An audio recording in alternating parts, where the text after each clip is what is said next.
Frozen soldiers battling over inches of territory. World War I style conditions, the mud in the trenches, the sloshing horror of it. Winter war in Ukraine is here. Can Ukraine keep pushing Russia back? When that mud freezes, it is a window of opportunity. Or will winter swing the war in Russia's favour?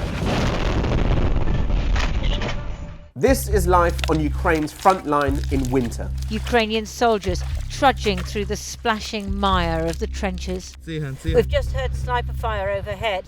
That was after all the outgoing from the Ukrainian machine guns. So we're just going to stay down here for a bit.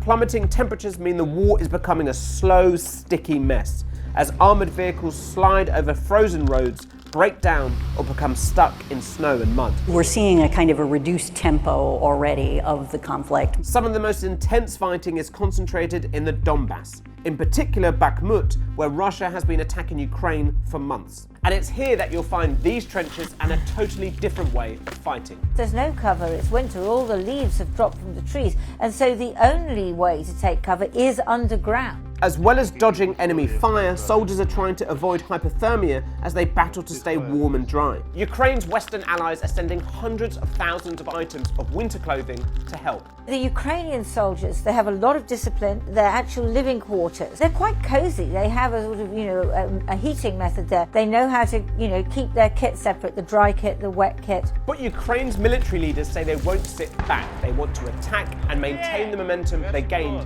in late summer. After stunning counter-offensives in Kharkiv and Kherson, Ukraine has seized the initiative in this war. In Kharkiv, special forces on light armoured vehicles smashed through thinly defended Russian positions in a lightning attack.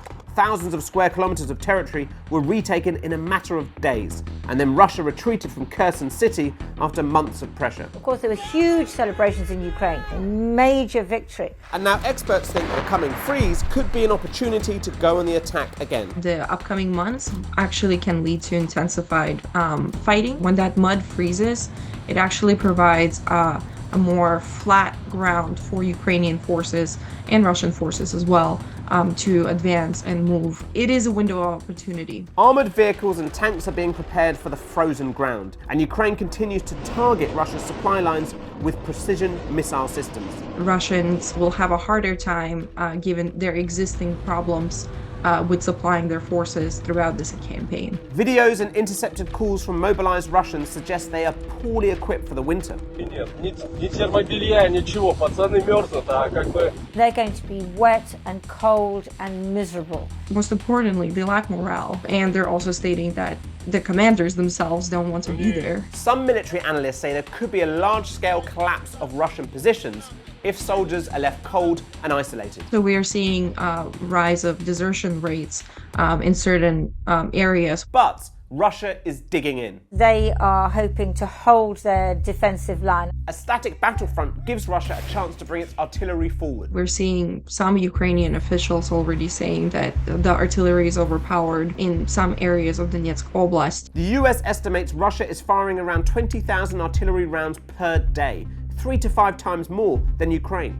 To help close the firepower gap, the Pentagon has committed to providing nearly 1 million shells to Ukraine. Russia hopes the slowdown will allow them to regroup and bring some of its 300,000 mobilized soldiers to the front. The likelihood is that they will try and mount some kind of spring offensive. They have a lot of new conscripts coming in. They will be trying to train them and equip them over the winter. But experts question whether inexperienced conscripts are a match for Ukraine's motivated and seasoned soldiers. I'm not sure if the mobilized force will be sufficient enough in the long term for Russian forces to regain that initiative. Putin, though, thinks he can still win. He is not a man who likes to back down. He has staked his political future on this war. I find it very hard to believe that he's going to change course at the moment. So far, Putin's most successful strategy has been off the battlefield. He's been able to terrorize Ukraine's civilian population by targeting energy infrastructure with waves of cruise missiles and drones. Ukraine's Western allies are providing generators and some air defense systems, but Kyiv says it's not enough and civilians will die in the cold this winter. The hope is that this will reduce Ukrainians' enthusiasm for victory. And maybe the Western and NATO support for Ukraine will weaken as well. But still, Ukraine is resolute. I don't think that Ukrainian government or Ukrainian people will break. Despite Putin's threats and the civilian onslaught, Ukraine's frontline soldiers still believe that they will win. We have superpower. You have what's your Yeah. superpower? I'm Ukrainian.